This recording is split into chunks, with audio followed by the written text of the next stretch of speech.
kwamba kongamano hili ni jukwaa linalokutanisha watu wote kujadili fursa za AFCON kuelekea 2027. Naomba nitumie fursa hii kusimama kama sauti ya vijana kwamba vijana hawa wanahitaji kupewa fursa. Vijana wanahitaji kuheshimiwa, vijana wanahitaji kusikilizwa. Vijana wanahitaji kutatuliwa kero zao. Nchi yetu imepata fursa ya kuandaa kongamano letu hili la AFCON.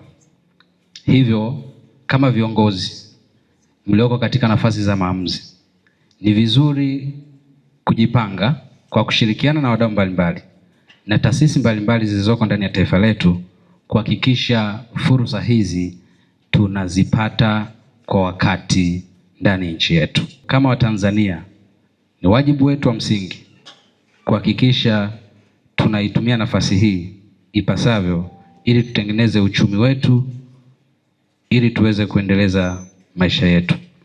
Vijana wenzangu wa kata Engutoto pamoja na washiriki wote wa kongamano, hili si tukio la kwenda kushangilia mpira tu uwanjani, bali huu ni uwanja wa kibiashara na uchumi. Mamilioni ya wageni watakuja nchini na Arusha ikiwa mdau mkubwa, ni lazima Engutoto na Arusha tunufaike. Vijana wengi wana mawazo makubwa, wana uwezo mkubwa, hawana mahali pa kwenda kutolea hayo mawazo.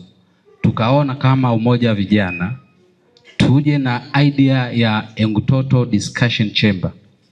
Hii itakuwa ni platform ya kukutanisha fikra tofauti tofauti, kujadiliana kuhusiana na masuala mbalimbali yanayohusu maisha ya vijana na uchumi, lakini zaidi sana ni namna gani tutaendelea ku-unlock opportunities zinazokuja kwenye mashindano yetu ya AFCON.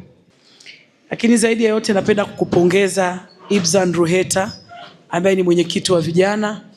Kazi ulioifanya ni kubwa na umekuwa ni chachu kwa wengine wote wakafuate. Lakini pia kakaangu Maneno ameelezea vitu kwa kina na mimi nimejifunza. Wote tujikite kwenye dira 2050 vijana. Fursa ni wewe binafsi.